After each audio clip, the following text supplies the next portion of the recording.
I want to start by asking Yashwant Deshmukh first, because he's the one who's got the data and the numbers. He does a daily, weekly tracker, and you saw how during the course of the Bharat Jodo Yatra, relative to base, Rahul Gandhi's popularity went up. After he made these 3 speeches in different places in the United Kingdom, has there been an impact on Rahul Gandhi's ratings? Are they holding firm where they were? Have they started sliding?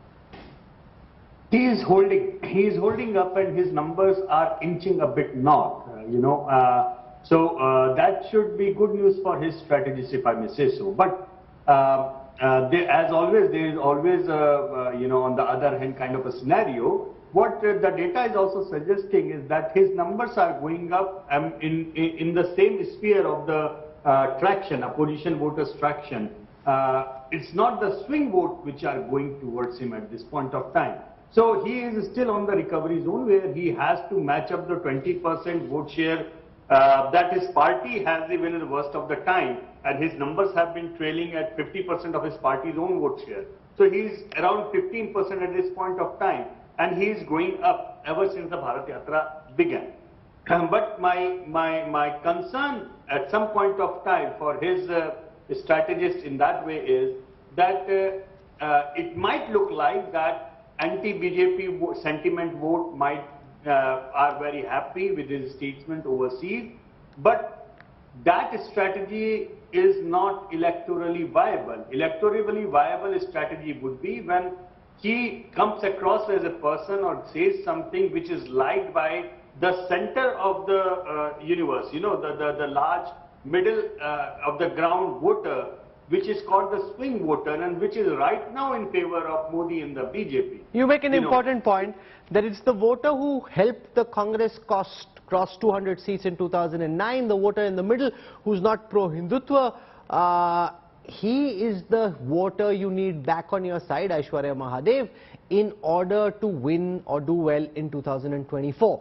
Rahul Gandhi's popularity has crept up, given that it had fallen to about half of his party's popularity. He's not even hit his party's total popularity and vote share yet, and therefore Yashwant Deshmukh's big fear is, given what he said internationally, a lot of the middle swing voter, which the Congress was hoping to attract through that Bharat Jodo Yatra, could potentially still choose to stay away. Are you concerned that some of the equity he built during the Bharat Jodo Yatra could be lost for the middle India voter?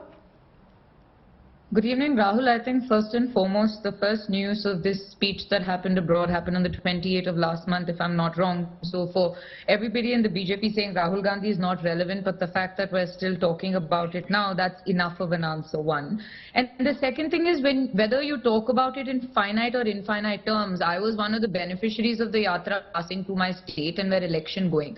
We saw the manner in which it helped galvanize the cadre, one, which in turn is going to help galvanize also the voter on the ground. Yes, there is a stark difference between the voter of 2009 to the post-2014 voter, Rahul, and I think it lies in the onus is on political parties as a whole to look and see how they can capture it. And I think Rahul Gandhi's work and the manner in which he worked and walk, I think, have actually impacted it. And the second, this entire idea of the intervention, how will it affect people here? I think all of us have enough common sense to know that an intervention or even talk of it is ludicrous, in the sense that speaking about it at an international forum is not going to get you to sanction some sort of action in another nation, and nobody is that ridiculous. And in India also, nobody is going to buy into that argument of saying he's anti-India, because all of us know my country is strong enough that any sort of intervention of that sort is, one, not forthcoming, and we are too powerful for that to even happen. And I think the BJP